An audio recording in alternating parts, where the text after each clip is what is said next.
Okay. If you have your an art scroll Gemara, it's Lamed Beis Aleph 32, A 32b1. And in regular Gemara, we're on the top line of the last page of the Gemara. Just put it into context. Here is a copy of the page of the Gemara. Here's the end of the Mesechta, right over here on this line. And we are holding by these words, Tana Rabbanan. So today we should be able to finish, Amir Hashem, most of this blot. And tomorrow we'll make the Siyum. I hope the goal is to get to Amar Rabbi Parnach on the last narrow line at the bottom of the page. So we have some material to cover, and this is quite an amazing Gemara today, and tomorrow, very special Gemara as well. We're going to go through the Chabad Minhag of Hagbah, Gelilah, lifting up the Sefer Torah. I got my props with me here today to show you how it's done. We'll see what the minhag in the world is, halacha. We will go through some of the ideas of the Trop, the tune that we sing when we read the Torah. The Trop, the tune of learning Mishnayos. Important to learn Torah with a tune as well. And what's the best method, the Gemara will tell you, of rolling a Sefer Torah. All of these things will be discussed today, Amir Hashem. And we'll start from the top line on the page, Tana Rabbanan. Tana Rabbanan, our rabbis have taught us in a brisa, teachings of the Tanoim. Pesayach v'roya. When someone gets an aliyah to the Torah, they first, let me perhaps remove just the background here, so it will be a little bit clearer to see.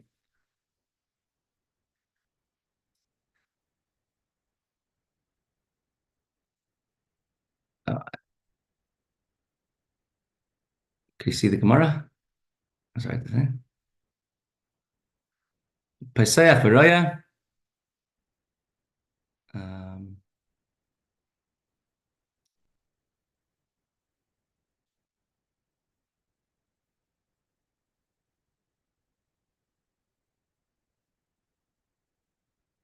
Let me try this right now.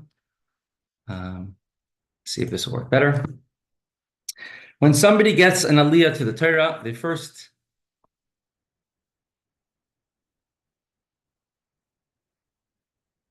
not sure what's happening. If anyone can see the Gemara? Yeah, now it's better. When you get an aliyah to the Torah, you first take your Sefer Torah, you open it up, you look inside where it is, where the place is. Then, of course, we give it a kiss. Goylel umevarech. Then he should close up the Torah once again, and then make a bracha, Baruch Hu Hashem Hambayrach.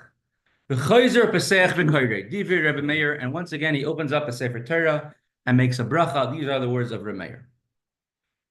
We'll look over here at a video of the Rebbe receiving an aliyah, and we'll see exactly what the Rebbe did and what is a minhag Chabad, and how it actually is different than the custom of everyone else around the world when they receive an aliyah.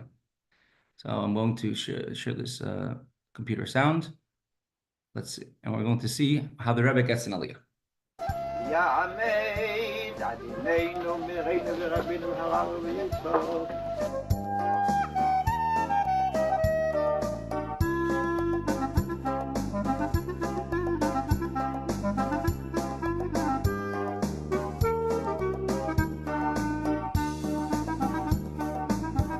First thing to point out is that when we open the Torah, we touch the beginning, the end, and the beginning once again of the aliyah. Close the Sefer Torah. See an interesting thing, and this is going to be part of the Gemara. Which direction should you look at while you're saying the bracha on the Torah? Right now, you see the Rebbe's eyes are sort of closed, not looking towards the Torah, but not at the Torah.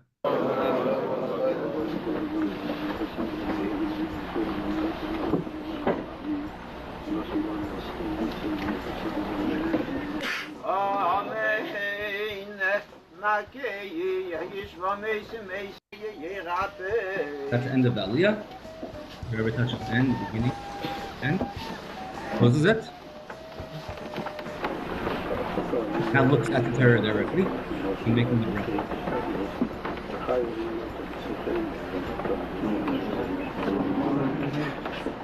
And now we're going to look at one more part of the video later, how Hagbah is done.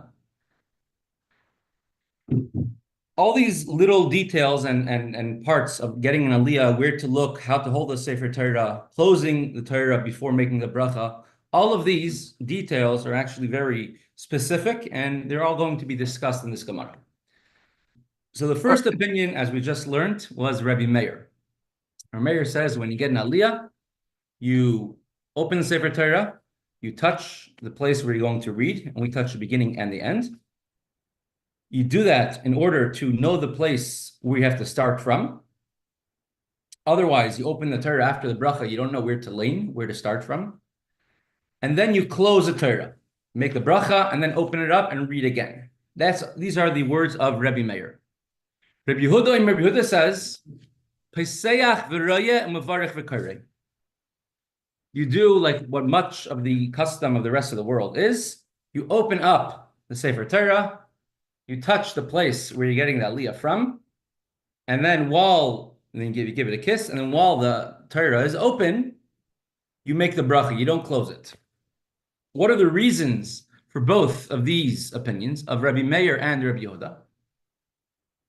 My time with Rabbi Meir, what is the reason of the opinion of Rabbi Meir that you must close the Sefer Torah before making the bracha? Because Rabbi Meir goes in accordance with the teaching of Ula, the Amra Ula taught us, Ula stated,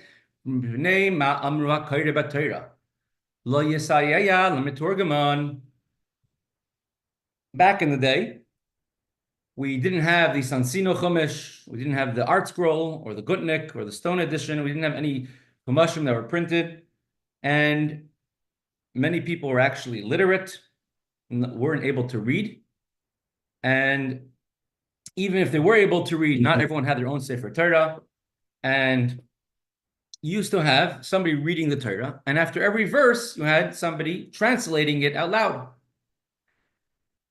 So you have the Balkari reading the Torah, and the translator translating the Torah, and it could not be the same person. What is the reason? First of all, we learned previously, he might get confused. The Torah reader might get confused. But even if someone is so bucky, so fluent, that they are able to read the Torah, translate into Aramaic, and then read the next pasuk, not lose attention and not lose a place, still they should not do it. It should be a different person. Kedei, shlo yoimru, people should not come and say, Targum katuv b'Torah. The translation is written in the Torah. I have my little Torah, I'm looking inside, and you say, Vayakam melech chadash ha-Mitzrayim shel yadas Yosef, and there was a new king who came on Mitzrayim who didn't know Yosef, and you have people in the back of the shul. Remember, every person who got an aliyah had to read their own aliyah. Therefore, those who did not know how to lane, how to read the Torah, almost never got an aliyah in shul. So you have a shul where the only real people, most shuls, only people who would get aliyahs on a consistent basis were really the Torah scholars, Talmidei Chachamim, who were able to lane the Torah by themselves. And the people in the back, they don't know what's written in the Torah. Chances are they don't even see the inside of a Torah. And they're going to come and they're going to think to themselves that if the Balkari, the one reading the Torah, is saying the Targum, the translation, that it's all written inside of the Torah. That the Torah and Aramaic are written inside. Of course, there are certain words in the Torah that are Aramaic or other languages, but they're also Hebrew. For example, the word Anochi, I, or Yigar Zahadusa, Taitafas. These are words that are translatable into other languages as well. But a person might think that the Torah is kosher, not only the words of the Torah, but the words of the Targum, the translation as well. So in order not to make that mistake, says Rebbe, you have to close this, the Torah. Says Ula, you have to close the Torah during the Balkari, cannot be the person translating. Hachanami, so too over here, when it comes to getting an aliyah, you must close the Torah before getting that. After saying after touching the place of the aliyah, then you close the Torah, then you say the bracha, and then you open it up again, and then start reading from there. Kidei shelo yomru brachas ksuvim b'Torah. People might make a mistake, and people might think to themselves that the brachas, the blessings of the Torah, Baruch Hu Hashem, Man Vayrach, Baruch Hashem Vayrach, L'Olam Va'ed, all of that is written inside of the Torah, and that's why he has a Torah in front of him. That's why the Torah is open, because he doesn't know, the person getting aliyah does not know the bracha by heart, and he's reading the Torah inside. You're reading the bracha from inside of the Torah. So therefore, a mayor says you must close the Torah after you touch the spot of the aliyah before you make the bracha. As we saw in the video, right? That's exactly what happens over here, right? The Torah is closed, and that's our custom. Now, the world in general, most Ashkenazim, they keep a Torah open for the reason we'll see soon in the Gemara. And they, on the contrary, they look away from the Torah. They don't look towards the Torah. They look away from the Torah, or they look down. Many times, most shuls, I would say, you have the brachas, the blessings, on the bima next to the Torah. So they look at the blessings. They specifically look away from the Sefer Torah in order that people should not come to make a mistake and say that the brachas, the blessings, are written in the Torah. Now, the oile, the one who gets an aliyah, always stands to the right, and the makri, the bakore, stands to the left. Now, the shechina is on the right. Shechina is on the right, and so when you're getting an aliyah, you're supposed to face towards the shechina. So if you're standing facing the front of the shul, you should face towards the shechina. You should face left. That's why we see when the Rebbe is getting an aliyah, the Rebbe is facing towards the left. But once again, you don't want to look directly. You don't want to look at the Sefer Torah, because you might make a mistake and people will say that the brachas are written inside of the Torah. So therefore, the Rebbe is looking towards the left, which is the direction of the Shekhinah, and his eyes are closed when he's saying the brachas. So perhaps the brachas are written over here, but the Rebbe, as you could say, you see, saying the brachas, say sort of by heart, it seems like, but with his facing towards the left direction of the Shekhinah with his eyes closed. So you see, every small detail is actually very, very exact. Let's continue. Rabbi Yehuda, who says that when you get an aliyah, you open it up, touch the spot, and then while it's open, you say Baruch Hu Hashem Vayrach, Baruch Hashem Vayrach L'Olam Va'ed. You do it, you keep it open, because he holds Targum Ika Limiti. He says there's a difference. You cannot compare to the teaching of Ula, who said that the one who reads the Bakar, reads the Torah, and the one who translates it have to be two separate people. So one should not think that the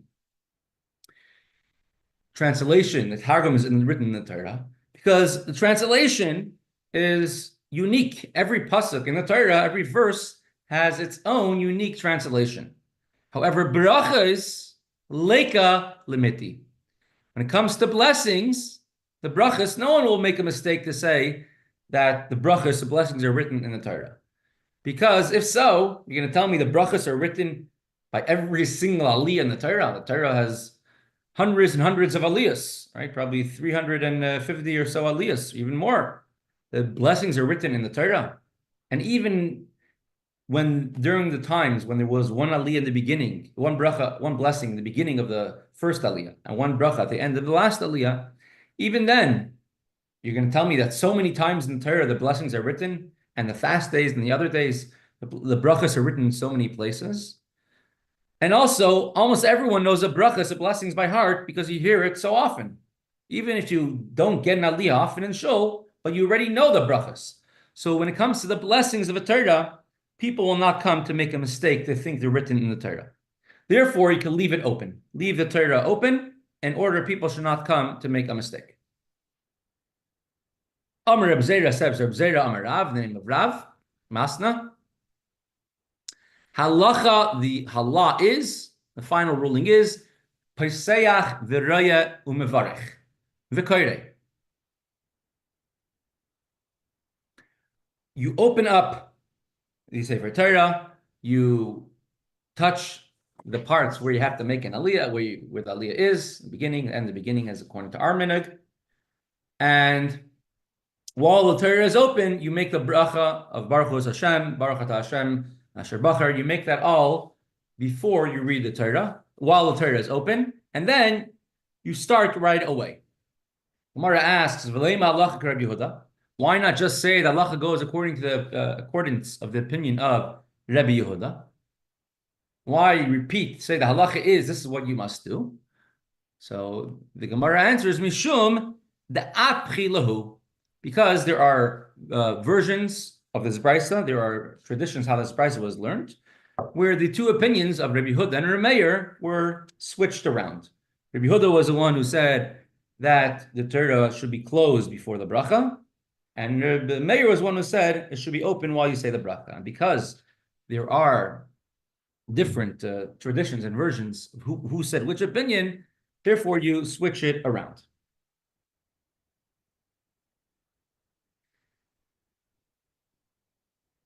What halacha, right? We see a big divergence in actual custom. From the Gemara, it seems pretty clear what the halacha is, that you have to keep the Torah open. Rashal and the Bach both say that you're making a bracha, a blessing, what you will read, you have to be aware of what you're going to read in the Torah. More than that, there's a big issue of, which we had several times, called tircha tzibura, taking everyone's time. The time of the public is very, very precious. Every moment, every person's individual time is precious, for sure. Imagine if you have one person, their time is precious. You have an entire shul, you have hundreds of people. If you're taking an extra 5 seconds of their time, times that by 100, 10 seconds of their time, we're talking about a tremendous amount of time. As Rebbe says, if one does a mitzvah, brings Mashiach 1 second closer, you're not just bringing Mashiach 1 second closer, you're bringing Mashiach closer for every person, Jewish person in the world who lives now, who lived in the past. And since Hashem is in Galus and the angels are in Galus, and we can never imagine the amounts of malachim, the angels that there are, how Hashem has just the descriptions.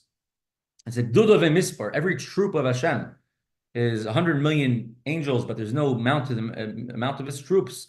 Every 1 second you bring Mashiach closer, you're bringing Mashiach hundreds and millions and billions and really infinite amount of seconds.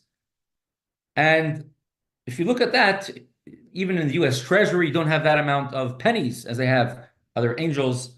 And every second is a tremendous, when you multiply it by the entire nation, it's a tremendous amount. So because of tircha de tzibura, you don't want to take time, take everyone's time. So if somebody gets an aliyah, you say, Baruch Hu Hashem Vayrach, close it up. Now you close it up, then you say Baruch Hu, you open it back up. So first off, everyone has to wait for the time that it takes to open up the aliyah, to open up the Torah. Second of all, many times, and unfortunately I have experience in this, they're tricks, but still many times it takes a few seconds to find the spot where the aliyah begins. If the Torah is already open and you point it to a spot and the person kisses that spot, so then there is no tircha de tzibura, because you're focusing, the Balkar is focusing on that spot the entire time. There's also no hefsek, no interruption between the bracha, the blessing, and the beginning of the reading of the Torah. So those are the reasons why and most of the world, the halacha is that you actually read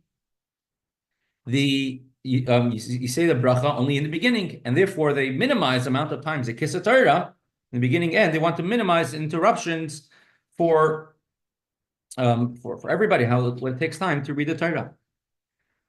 But being as there's also a there's opposite opinions, and definitely according to that Rizal, there's an idea why because of the kedusha of the Torah should be closed during the bracha, and you also have these reasons that people might say the bracha is in the Torah, and you should face to the left to face the Shekhinah. And if you don't face, if you're facing to the left, then people will think the brachas are written in the Torah. And so because of these reasons, and perhaps more Kabbalistic reasons as well, we make sure we do the Torah should be closed when we make the bracha. You don't take your face away from the Torah, you're facing the Torah the entire time, and you can keep your eyes closed as we saw in the video. The bracha afterwards, the after bracha, there is no reason. When you after you make the bracha at the end, you kiss it, and then you close it. There is no tirchat tzibur, no bother of the public, because we're not waiting for someone to start reading the Torah. And therefore, everybody that closes the Sefer Torah before the after bracha.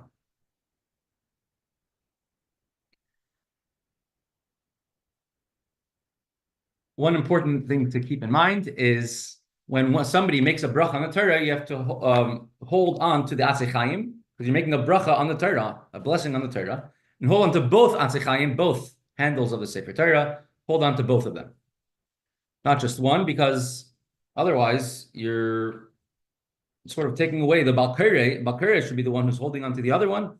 The Balkare is not the one making the blessing on the Torah now. You are making the blessing. The Oila is making the bracha, the blessing on the Torah. We'll continue with the Gemara.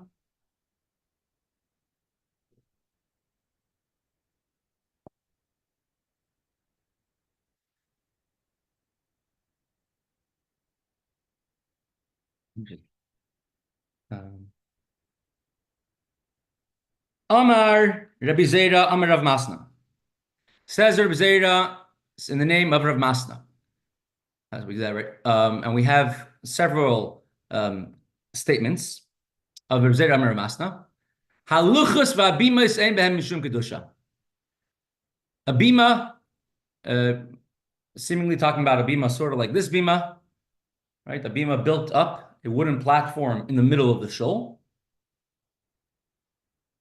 Not the actual table where you read the Torah, but the platform around that. The actual table you read the Torah, we learned before, has kedusha, has holiness. Hence, why most people put a cloth over it. So we shouldn't be.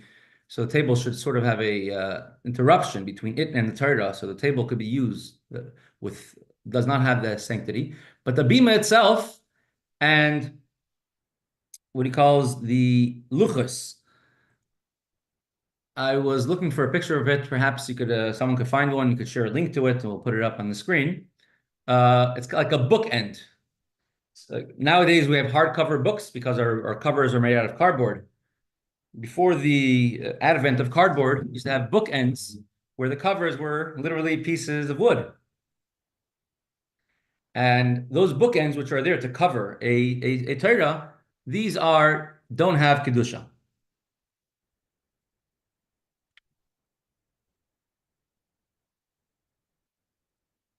And therefore, even if let's say the shul closes down, they move, they expand, you don't have to put the entire bima into geniza. You don't have to put the whole entire bima of the shul into shemes. You don't have to put those bookends. Some say it means that there's like you see this in several shuls. You have a place where you could put the Sefer Torah down. Let's say if two people reading a Torah. By us, we have someone holding the Torah the whole time, but there are some shuls have a sort of stand for the Sefer Torah that could be, it's not used on a permanent basis. So those stands don't have the kedusha of a Sefer Torah, do not have to be put into shemes when you're done using those stands. An Aron Kodesh, a holy ark, of course, has kedusha, has holiness. They cannot just be thrown out into trash afterwards or put away. Some others say what it means is this picture over here, which is just the artist's rendering. But this is the famous mitzvah of Hakel. Hakel, when every 7th year, the year after Shemitah, last year of the 7-year cycle, every single Jewish person has to gather into Yerushalayim, men, women, and children, and the Jewish king reads to the people from the Torah on the 2nd day of Sukkot. So over here, the king, this is the Azara, the courtyard of the Beis HaMikdash. Will be packed with people, not just the courtyard of the Beis HaMikdash. We'll see soon. The whole Hatzvi-Bais was packed and packed and packed with people. The whole Yerushalayim, millions of people. The king was the only person allowed to sit in the courtyard in the Azara of the Beis HaMikdash. This is right next to the Mizbeach. The king was the only person, or Azara, as Israel, and the king would read the Torah to all the people. And they used to build a very large wooden bima platform for the king to read the Torah from the Beis HaMikdash. He should be elevated, and the king can't be in a little tiny bima. He needed to build something large and respectable for him and his whole entire entourage. And so they built a large bima for the king in the early morning or the late night of after the first night of Sukkot, and that bima was made out of wood. When that's finished being used, that bima is what our Gemara says does not have kedusha, does not considered to be one of the vessels of the Beis HaMikdash. It's not, because it's only temporary. It's not considered, and you don't have to put it into shemus or geniza. And the Rambam says we're talking about a table, a desk in school where the children learn Torah. That does not have kedusha, and etc. Different understandings. What is the luchas and the bimas? Amar Reb Shvatia. Over here, he's still not feeling well. Reb Shvatia. The only time he's mentioned in the entire Shas, and he's mentioned several times, is on this page. We have 6 different statements of, or 5 different statements of Reb Shvatia, one after the next. And the only time he's mentioned in the entire Shas is only on this page. Amar, we're going to have 5 statements of Reb Shvatia, and that's our goal to get to today, through the 5 statements of Reb Shvatia. Reb Shvatia says Reb Shvatia, Reb Yochanan says Reb Yochanan. Hagoylel Sefer Torah tzarich shayamidenu el haTeffer. When one does Hagbah and rolls the Sefer Torah and you close it, you have to do Gelilah on the Pfeffer, on the margin, on the seam. Now, of course, we'll just have a quick look once again over here. This is going to be Minhag Chabad in Gelilah, Hagbah and Gelilah, and it's going to find, we'll see some pretty interesting and amazing things about Hagbah and Gelilah, how Minhag Chabad is different, but not just as different, it's different for a very good reason than the rest of the world. Let's just bring this up, make sure my audio is good. Yep, let's do this.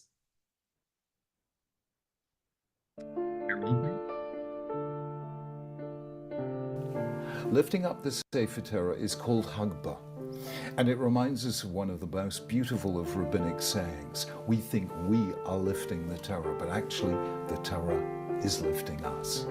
Rolling up the Sefer Torah is called Gelilah, and treating the Torah almost as if it were a person. We put a crown upon it as if to say, this is the word of our sovereign, our king, the word of God himself. To do the Hagbah, we hold tightly onto the wooden handles of the Torah, ensuring the parchment in between is tight and at least 3 columns can be seen. We hold the handles and slowly pull them down the bimah and over the edge so the Torah can be levered downwards.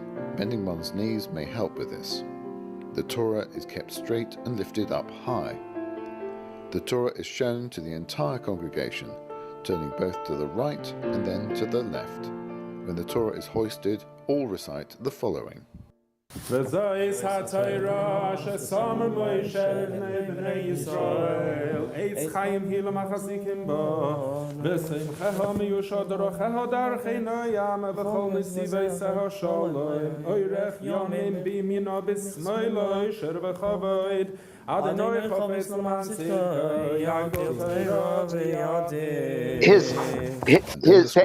hands down on the bimah and rolled closed, with the seam centered between the 2 scrolls. Then the closed Torah is lifted and you sit down holding it.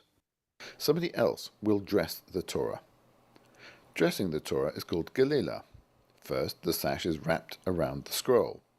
Then the covering or the mantle is placed over the scrolls so the handles appear through the holes. And then the Torah is dressed with the yad or pointer, and then the crown. The person honored with performing the Gelilah kisses the Torah and returns to his seat. The Torah is now ready to be returned to the ark. All right. I have two comments. Yeah, sure. If you look at his hands, there was space between the hands and the bottom of the Chaim. Scroll is placed back down on. Okay, and that is dangerous, because what's happened. Yeah, see the 2 inches or 3 inches between his hands, 2 inches between his hands, and his hands should be right up to the edge of the Eitz Chaim, because it gets better leverage that way. The Torah is mamish settled in his hands. This way, it can tip forward, and if he has weak wrists, it ain't going to be good. The second thing is that I've been told, and I can't find the source for it, but he rolls the Sefer Torah. That's the Gelilah. That's the most important part, really, is the rolling. And I was told that it's custom for the Gelilah is to tighten it. The guy rolls it first, and then the Gelilah tightens. He also gets a part of the Gelilah. So I don't know who did this, but a third point that's perhaps even more important is when he finishes doing it, the Torah is backwards. You're supposed to, when you put the cover on facing the Magbia, you're supposed to turn the Torah back around to face face forward. They didn't show that part. So, and the seam should be in the middle. Also, right. I think when he puts it down, that's it. Reb Label, we're making our own video. Oh, the seam is in the middle. Okay. It is, but they don't mention it. And also, they don't show him turning it back around because the Torah is backwards. It's the mantle is facing the Magbia still. Right. We got to make our own one. except I think I'll be Shulchan Aruch, right? Shouldn't you be holding it towards your heart? And so it's like not facing, but it's not with its back to the. You know what I mean? No, I think that it's like a semi facing, 3/4 facing. 1 quarter facing you, 1 quarter facing the Aron Kodesh. I don't know. I mean, I think there's some opinion like that, but it's definitely a machlokas of somebody or other. Where you have to hold it. Pardon? So where you have to hold it while you're doing Hagbah. When you're sitting, the Sefer Torah should be not tight to your chest. It should be open towards the congregation a little bit, I believe. Okay. We can look it up. We can look it up after. I'm not right. It's probably more of a minhag type of thing. Yeah. But in a way that's harder because you have to physically hold it the whole time. Yeah. Interesting. So, what's the reason when you do Gelilah, you have to do it on the Pfeffer? So, in order, it says, right, Shaloi Kareya, it should not tear. Because if it tears, if a Sefer Torah tears because you're having 2 tight parts like this, if a Sefer Torah tears, it shall at least tear on a place where it's easy to be repaired, which is a Pfeffer, which is somewhere which is a seam sewed together, as opposed to tearing al-Aksav in a place where it actually has words written on it. And for that reason, we actually leave about, I think, 3 Hatzvi-Bais, about 4 inches on the top and the bottom where it's not actually sewed shut. I brought up another picture of the Sephardi Sefer Torah. Over here, you see they actually do it in a very beautiful way. But they pick up the entire Sefer Torah with the wooden case. The main purpose is we do a Hagbah mainly like this, right? There are times where some people do Hagbah sort of like this, so everybody should be able to see the written part, seeing the Ksav. All right, we do Hagbah more like this, and you have to do Hagbah for longer because you have to go all around. Everyone should be able to see the Ksav. I think we do that mainly for safety, that it's easier to hold the Torah that way, as opposed to crossing your arms when you're doing Hagbah and then going like that, and then putting it back down, crossing your arms. It's much more riskier. And but Sfardim, at least, I mean, it's much heavier than our Sefer Torah, but they have a easier way. They don't have to bend their arms around when they do it. There are certain people. I'm going to say, you notice the guys, are not pointing with their fingers. They're pointing with a closed fist. You know, I saw in a Sefer that it's not really etiquette to point with your finger, but it became a thing where the guys point with a finger to try and read. But here you see that they're close with a closed, with the fist that's closed, the knuckle they're pointing with. Interesting.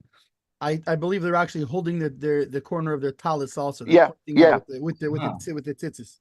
Yeah. You used to daven in the Sephardi Minyan in Providence, right? Yeah.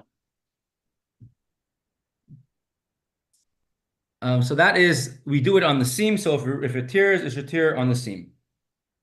Also, Florida we lane primarily out of a Sephardi Torah. So yeah. Saying that's who it's like it's the Chabad house, and that's who gave a Torah to the Chabad house. Yep. We had the same thing. I think it was in Hebron and in Venice. We lane mainly out of Sephardi Sefer Torah. It's much easier to read the Torah, to lane the Torah, because you don't have to look down. You look straight ahead. Until you get to the bottom of the Sefer Torah, and then you're bending down to try and Right. So I'm saying, but if you're leaning on an Ashkenazi bima, which has a slant, it's a lot harder. Yeah. The Amar Reb Shvatya, Amar Rabbi Yochanan says, Reb Shvatya, in the name of Rabbi Yochanan, Hagoylol Sefer Torah, Hagoylol mibechutz, ve'en goylol mibifnim. Here is a practical way of when you're being goylol Sefer Torah. Now, we're not talking about in shul when you have a bima and people go across the bima and roll it. Talking about when it's a one-person job, and mainly if you have a Rebbe teaching Torah, and now he has to go from one parsha to the next parsha to the next parsha. So we want to make sure that we won't desecrate the Torah. We also want that people should be able to see the words inside. So when you're being Gelilah, when you roll a Sefer Torah from one section to another, you should position it like this, and then roll this one, rolling it towards himself, rolling it towards the outside, towards the inside. That way, he won't lose control, and if he drops something, God forbid, it will drop onto his lap. So here's my Sefer Torah. I'm trying to go from point A to point B, and God forbid he drops it. It should drop onto his lap. But if he's going like this, right, pulling this one upwards, if God forbid he drops, it will drop onto the ground, and that will be a Chilul Sefer Torah, and everyone there will have to fast. So therefore, when you roll, pull this one. However, after you found the area that I'm looking for, right? So I go look, oh, finally I found what I'm looking for, right? And you can see very clearly this Sefer Torah. I mean, it's a child's play Sefer Torah, but the children played with it. And the good thing is we have a Pfeffer, we have a seam. As you see, it was ripped on the seam at one point. Well, now I found my spot, and now I want to tighten it. And again, the Rav is holding it like this. So then, one part's on the inside, one part's on the outside. Tighten it from the outside. Tighten the inside one and towards the outside. I don't tighten it from this side. I'm tightening it from that side. Because I shouldn't extend my arms over the text of the Torah. Now it's like this. Everyone should be able to see it. So I should be tightening this one, not this one. Because it's a mitzvah for everyone to be able to see the words of the Sefer Torah. So therefore you use that eitz, you should tighten by using the outer eitz Chaim.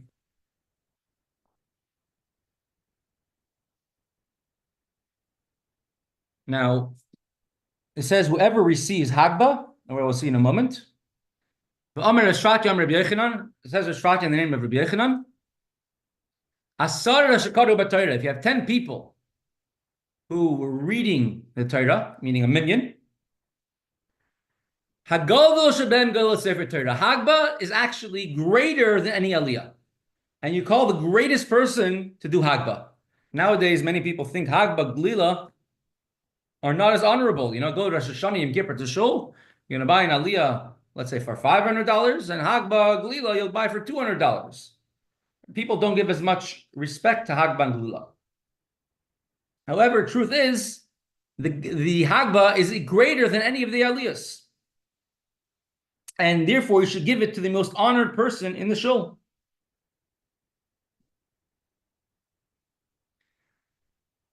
And as we do it, as we Chabad, we do our Hagbah and Gelilah, is that the Hagbah picks up a Sefer Torah, shows it to everyone, and puts it down and tightens it, and the Gelilah just puts on the coverings, the ornaments. So the Magbia, the one doing the Hagbah, does all the different aspects of the different understandings of what's the greatness of Hagbah, whether it's showing the Torah to the people, or whether it's closing up the Sefer Torah. So all of those things are done by the same person. But the Minhag Olam, the Minhag of custom of the world, where they do Hagbah, and then they sit down, and then the Gelilah comes, and the Gelilah puts his hands on top and closes the Sefer Torah. So that Minhag, you are missing by the Mehatke, the tightening of the Sefer Torah is not part of the person doing the Hagbah, and there's all the different aspects of the Torah. Is a Gelilah. Gelilah is the one who rolls it. So if you're not rolling it to close it, you're not doing the complete Gelilah. So what we in Chabad call Gelilah is not really the real Gelilah. What's real Gelilah is a Hagbah and the covering up. And therefore, you should give Gelilah, which is Hagbah, to the greatest person. And he receives the reward of everybody. What? I want to ask. The Amar Yeshua ben Levi, for says Yeshua ben Levi, 10 people, minyan, which gathered to read the Torah. The one who receives Hagbah receives the reward of everyone. What does that mean? Let's say there's 100 units of schar. So now this person receives all 100 units? The Gemara asks, what about everyone else came to shul? They read the Torah, they got aliyahs, they daven, they said kedusha, and all their reward goes to this one individual. Rather, you should say, he receives an equivalent award corresponding to everyone else. So everyone receives, let's say there are 10 units of schar, I'm just making up a number of reward, and this person who did Hagbah, he receives corresponding to everyone else. So he gets his own 10 units plus an additional 90 units equal to everybody else. Now, you can learn and see. Why can't you learn it like he gets the same schar as anyone else? Why can't you read it that way? Meaning that what? Just like everybody gets schar, he gets schar like everybody else. Mm-hmm. But he's greater than everyone else. How is he greater? Where's this? Right? No, tell schar. Kulan, correct. Okay. Or how is he greater than everyone else if he's just equal as an aliyah? So it should be kukulan, no? If it was just like he gets his portion, just like everybody else gets, just like getting an aliyah. In other words, if it was, is that how it would be?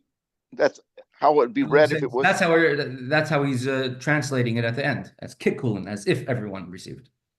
Okay. Kikulan, like everyone, but without the chaf, it sounds like he's taking away everyone else's schar. Okay. Right, it says about like Moshe Rabbeinu, right, that he was like a candle when all the 70 elders said the prophecy. It didn't diminish from his prophecy. And there's a famous Farbrengen of the Rebbe, Yud Gimel Tishrei, Tafshin Mem Aleph, I think, 1980, which tremendous thing. The Rebbe says how the Rebbe describes what is a cheshbon nefesh. How are you supposed to make a cheshbon nefesh? There's about a half-hour sikha describing how you should make a cheshbon nefesh. And then the Rebbe says that it's not just a chassid has to make a cheshbon nefesh. Also, Rebbe makes a cheshbon nefesh, and then he just started describing the cheshbon nefesh of a Rebbe. And part of the cheshbon nefesh of a Rebbe, he said, is that he is noisim milach meladal. He gives from his own food to the poor person. That's how it describes a tzaddik. It says he gives when a person gives from their own food to a poor person, they have less food for themselves. So there's different methods of you're able to give. You're able to give where it doesn't impact you, doesn't affect you. But if you give in a way that it's that you really mean it, you give even what you need for yourself, you're giving away to someone else. So the Rebbe Hershel, the Rebbe's father, all of them who were very poor or in exile, and a poor person came and they gave them their own meals, their own foods. So noisim lachmai, the things that a Rebbe needs for himself, and whatever those are, we don't know. But the things that a Rebbe accomplishes, his own greatness, he gives his own thing to a dal. And even though he gives it to others, to a chassid, and even though not necessarily will you see the results of it, because let's say you give your own bread to a poor person, your own meal you're meant to eat, and this poor person goes and now feeds it to the fish. Are you going to do it again? So he says, this is a cheshbon nefesh of a Rebbe, that he keeps on doing it, even though it doesn't always see how it's being utilized to the utmost, that he gives from his own things to someone else, all in, which is the idea of this Gemara.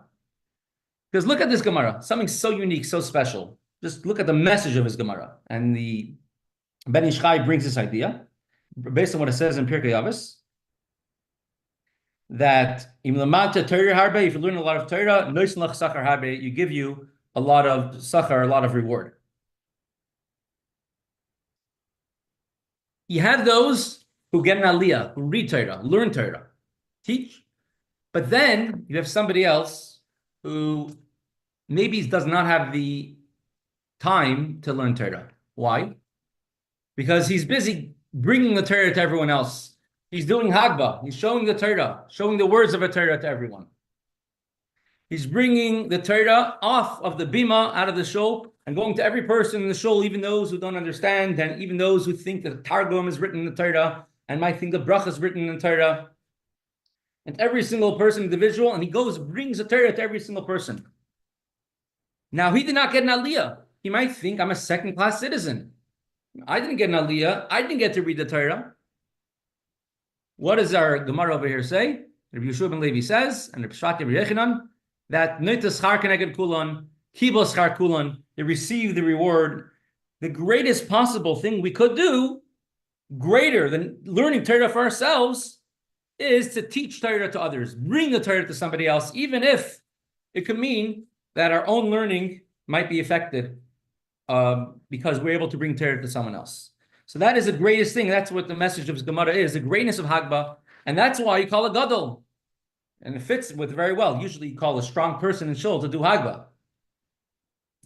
And Gadol means a great person, a person who goes and does a good deed to help someone else. And of course, we know what the Rebbe says. Our Rebbe tells us that if you go to help another Jew, then Hashem will Hashem will give a blessing in your own Torah, and it will literally be Elaf Pamukacha, that we are able to, usually takes 1,000 hours to learn, and it doesn't take you 1 hour to learn, to accomplish, because you're always constantly going to help somebody else. But we are holding the second to last Amr B'Shvatya, 2 more Amr B'Shvatyas, and then Parnach. We're going to talk about the idea of a baskal, a godly heavenly voice. When do you know when you should pay attention to a heavenly voice? Talk about the idea of shalom. Everyone has to get along, especially Talmidei Chachamim, 2 Torah scholars, 2 rabbis in every city must get along with each other. And then we're going to have a siyum, a special siyum that the Rebbe made. We'll bring some points from there. And definitely would love to invite everybody tomorrow in person in B'nai Emunah. We'll make the siyum. We'll have a brunch, we'll have pizza and lots of good food and drink over there, Mirz Hashem. So everyone is invited to come 11 to 12. Prepare some good vart to say, something to share. We're going to conclude today with lesson number 7 on the Beis HaMikdash. And Shukayach, thank you everybody for joining. Rabbi Label, Mike, Moshe, Mr. Nadich, of course, Mendel, Rabbi Baruch. And I'll bring up the video on the screen. And yes, Shukayach.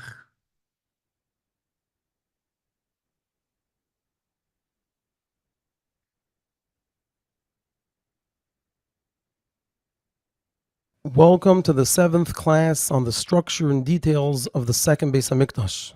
In this class and in the next class, we're going to learn about the Mizbeach. So we're going to divide the Mizbeach into 2 classes. In this class, we're going to talk about the general dimensions of the Mizbeach and get an idea of its size. So if we look at the Mizbeach, going all the way to the bottom of it, the Yesod was 32 amas long, which is around 50 feet. Now the Yesod over here was only on the west of the Mizbeach, which is this side right here, and on the north of the Mizbeach. As you can see, it doesn't extend here on the south. It also did not extend here on the east. However, it extended an amma out of each end, which means it didn't come to an end right at the corner, but it went an amma outwards into the south side. Same thing over here at the corner. It didn't end right at the corner. It went an amma into the east side.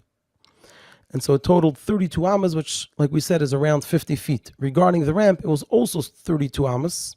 However, combined, they did not take 32 plus 32, which is 64 amas. They didn't take up 64 amas of the floor, but rather they took up 62 amas. And the reason for that is because the ramp overlapped 2 amas of the Mizbeach. The ramp went over the Yesod, or the area of the Yesod, and the Soiviv, which were each an amma wide. So you take off 2 amas and it's 62 amas. And 62 amas is around 97 feet. Now regarding the height of the Mizbeach, so the height of the Mizbeach with the kronis, with the corners, was 10 amas, which is around 15 feet. Now to get a sense of these sizes, so we have a picture here of 770. So regarding the 50 feet of the Mizbeach, all the way at the bottom of by the Yesod, so it's around from this wall over here until this wall over here, and it's from the front wall behind the Aron Kodesh all the way to around here. That's the size of the Mizbeach, looking at it from the Yesod. And then regarding the height is around the height of the ceiling here in 770, which is around 15 feet. And then regarding the length, when you include in it also the ramp, so we'll see over here how much it extended, how long it was. It's around till here, meaning from the front wall of 770, you have the Mizbeach, and then you continue with the ramp. It'll extend to around over here. And with that, we'll end this class on the Mizbeach. And in the next class, we'll go into more details about the specifics of these dimensions, as well as some other things about the Mizbeach.